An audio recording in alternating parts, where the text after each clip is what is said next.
Thank you for joining us. We begin with breaking news. Ontario Provincial Police are investigating another death on a northern highway. Police say a single vehicle collision happened around 8 a.m. this morning on Highway 144, 15 kilometers south of Gogama. The driver of the vehicle was transported to hospital with serious injuries, while the passenger was pronounced deceased at the scene. The investigation is ongoing. The highway has since reopened. Ashley Bacon has been following those changing conditions and joins us live from outside this hour now. Ashley, what's been happening out there and what's going on this hour?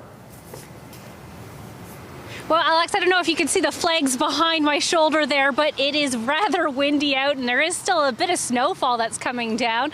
You know, since this morning, there's been a 15-degree temperature swing since 11 o'clock. So quite a drastic change there. This morning started with the sun peeking through and temperatures hitting a high of 14 degrees just after 10 a.m. in Waterloo region. By noon, it had dropped to just 1 degree. That temperature change was ushered in by light rain, which quickly turned into snow. That prompted salting crews in Kitchener and Waterloo to get out on the roadways. In Cambridge, crews are on standby according to city officials. Another big element we're facing today is, of course, that wind, gusts hitting between 70 and 80 kilometers an hour.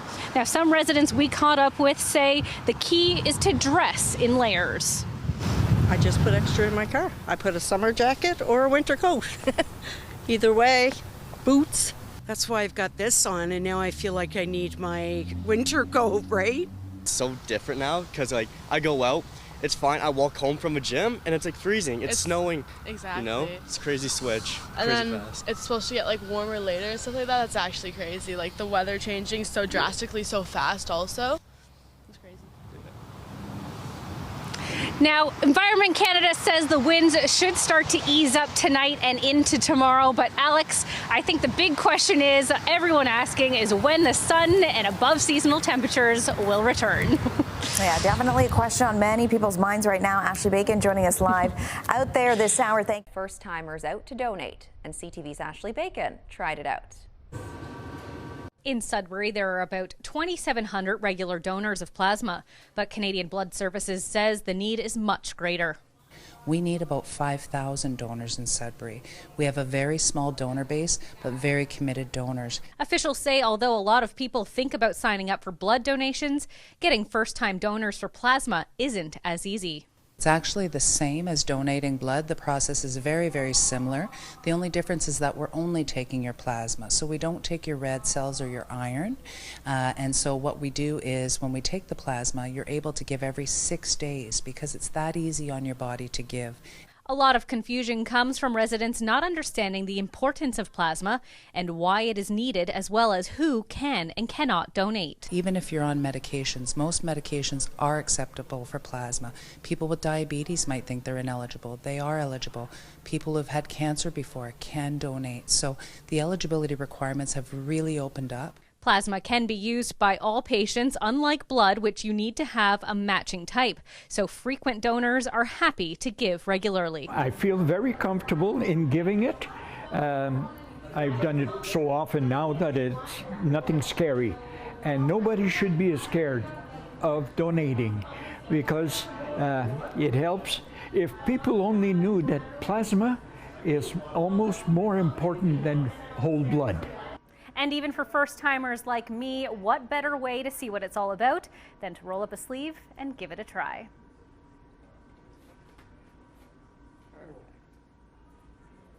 Piece of cake. Armstrong says a big hurdle to get the first-timers in the door is the unknowns, but the team here at the clinic is always happy to answer any questions, to do pre-screenings and help any preparation before your life-saving donation. Ashley Bacon, CTV News, Sudbury. Bacon joins us now for a look at the weather. And Ashley, I had to do a double take this morning when I saw the sun. It's been a while. Well, I mean, it certainly wasn't in the forecast yesterday. So Mother Nature giving us a little bit of reprieve on this No Sunday. complaints here. No complaints at all. If we take a look outside, that sun is definitely coming down now. It is a little bit gloomy, but good news, the travel weather advisory for Waterloo region has officially been lifted. So that's great to see. If we look at our radar, you can see that there is a little bit of cloud cover and a little bit of precipitation moving through the region. But as we go into Sunday evening and into Monday, that pretty much clears the way through. So there's not going to be too much precipitation over the next 24-hour period. Still some cloudy skies, though, so not too grand. If we're looking overnight, this is the big news, guys. Look at those temperatures. -18 overnight, feeling closer to -29. Very cold conditions. If you have to be outside, make sure you take every precaution to stay as warm as possible. As we move into tomorrow, partly cloudy, a mix of sun and cloud again. So Mother Nature doing us all a favor and giving us a bit of vitamin D, which I think I can speak for everyone. We all need. -23 as a wind chill, though. So again, very cold conditions. This is definitely the coldest streak we've had this winter thus far. If we look at the almanac, we're looking at a high of -7, a low of -17. Records, though, -24.4 in 2009 and a high of 14.2 in 1995. Now, what I like to see, though, is right down here. The sunset, it's getting later and later, 5:10 p.m. today, and it will continue to do so over the next few weeks and months, which is fantastic. Looking now at our 7-day forecast, starting in Waterloo region, -7 for your Monday, a mix of sun and cloud. Flurries continuing as a chance throughout the week, but it's the temperatures that we really have to pay attention here, making sure we're bundling up, warming up our cars as we go through the week. In Lambton, Kent, Essex, you're looking at similar conditions, -11 to start your work week. Snowy conditions on and off throughout the week, with that sun potentially returning by Saturday. And finally, in southern Georgian Bay, big snow warning still for you guys for Monday, looking upwards of about 50 centimeters of snow, and flurries continuing throughout the entirety of the work week. So certainly make sure you are safe on the roads. Now let's switch over to today's Weather Watcher photo sent in from Kate Simon Hendel, saying her backyard turned into Narnia. And I couldn't agree more, CJ. Look at that beautiful photo. Beautiful, nice to just stay inside. I was just going to say look at that from a fireplace. Looks so beautiful. And I mean, I feel like you could also skate along the tracks there. That would also be beautiful to look at that view from outdoors. Absolutely. I mean, this is definitely the time of year where, you know, winter wonderland is really taking effect. So you got to take it for what it is. Now, speaking of ice outside, now let's talk about ice inside. Today, Canadians women U18 World Junior team took home the bronze medal, and a couple of local players had a huge hand in that win. And it's bronze for Canada. It was all about Team Canada sinking 8 goals by the end of the game to take down Finland 8-1, bringing home the bronze medal. 17-year-old Waterloo Ravens forward Caitlin Kramer broke the record last week for the country's all-time female top goal scorer in her age category. And she didn't disappoint in today's performance, sinking 2 in the back of the net. Paladin as well as Alexander now looks for one more pass to Kramer, and she'll tuck it home for Canada's 4th goal of the game. It means a lot that we were able to jump back. And obviously, as you said, we didn't come out with the color we wanted, but we're not going to take for granted that we did medal in the World Championship, and that's pretty special. Down low, striker in front. Caitlin Kramer tucks it home on the power play for her 2nd of the game. Fellow Waterloo Ravens player 18-year-old Abby Stonehouse also finding the back of the net twice during the match. And it says a lot about our team that we stuck together and pulled through. We ended on a high note. Overall, Kramer finishes the tournament with 10 goals and Stonehouse with 4 goals and 7 assists.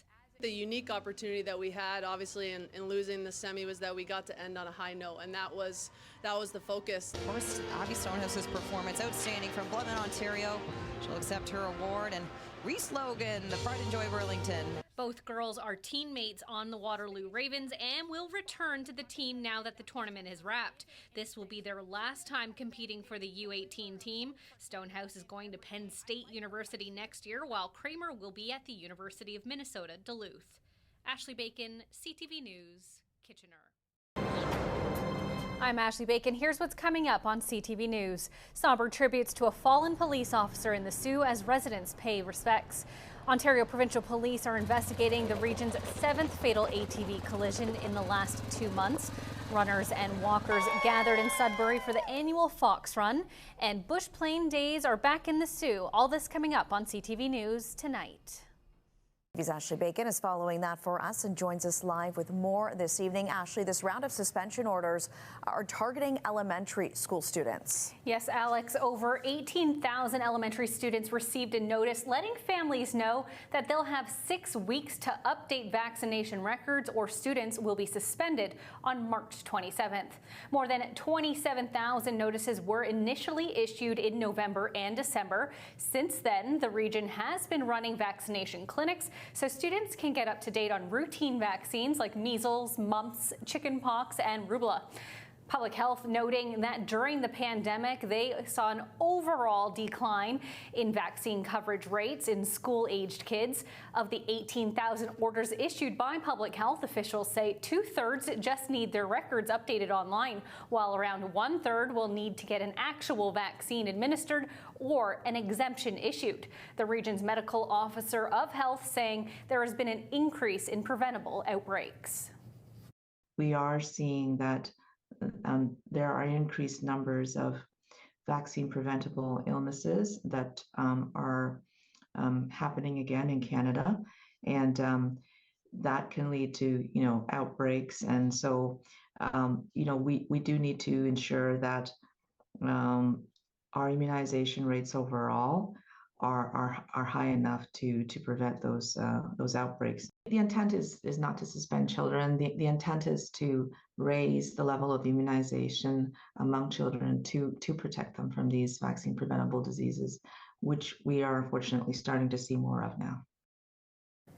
Dr. Wong says if records are not updated by the end of March, students will face a suspension of up to 20 days. Records can be updated directly on the Waterloo Region Public Health website. Officials will be turning their attention to high school students in the spring. Alex? Okay, thank you, Ashley.